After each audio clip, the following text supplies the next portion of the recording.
Immerse yourself in the profound insights offered by Father Chuck Belmonte as he delves into daily reflections on various gospel passages from the Bible. Was Saint Joseph an old man at Our Lady's Annunciation?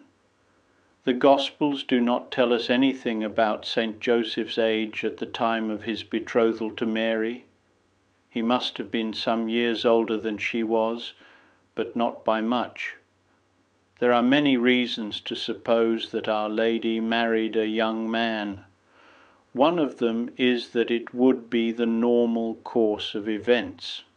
Of course, this particular young man was endowed with exceptional qualities.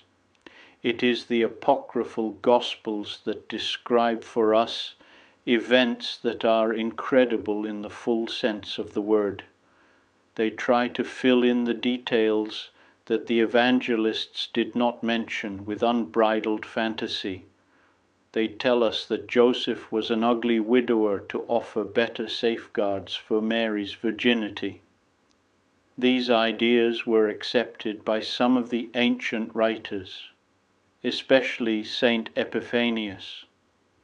This is also seen in the way Saint Joseph is frequently portrayed in paintings and holy cards during the Middle Ages and down through the centuries that followed, including in our own era.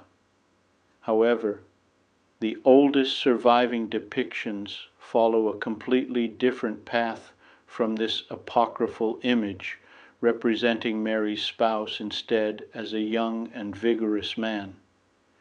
Traces of those apocryphal accounts only started to appear in the 5th and 6th centuries and subsequently.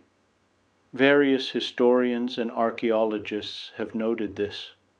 Among the mosaics representing Saint Joseph, the one in the triumphal arch of the Basilica of Saint Mary Major in Rome from the time of Pope Sixtus III is notable. Within the mystery of the life of Christ, where Saint Joseph is portrayed, his appearance is young and full of strength. In many of the paintings in which Pope John VI in the 8th century decorated the churches, Saint Joseph appears young. On some of the paintings on Christian sarcophagi of the early centuries, Saint Joseph wears a workman's overalls and has a strong, manly face. From the Gospel narratives, we can presume that Mary's spouse was young and full of energy, since more than once he had to pack up his household and move elsewhere, and likewise had to provide for his family under difficult circumstances. Furthermore, Jesus passed for Joseph's son according to the flesh, which would not have happened if Joseph had been an elderly man.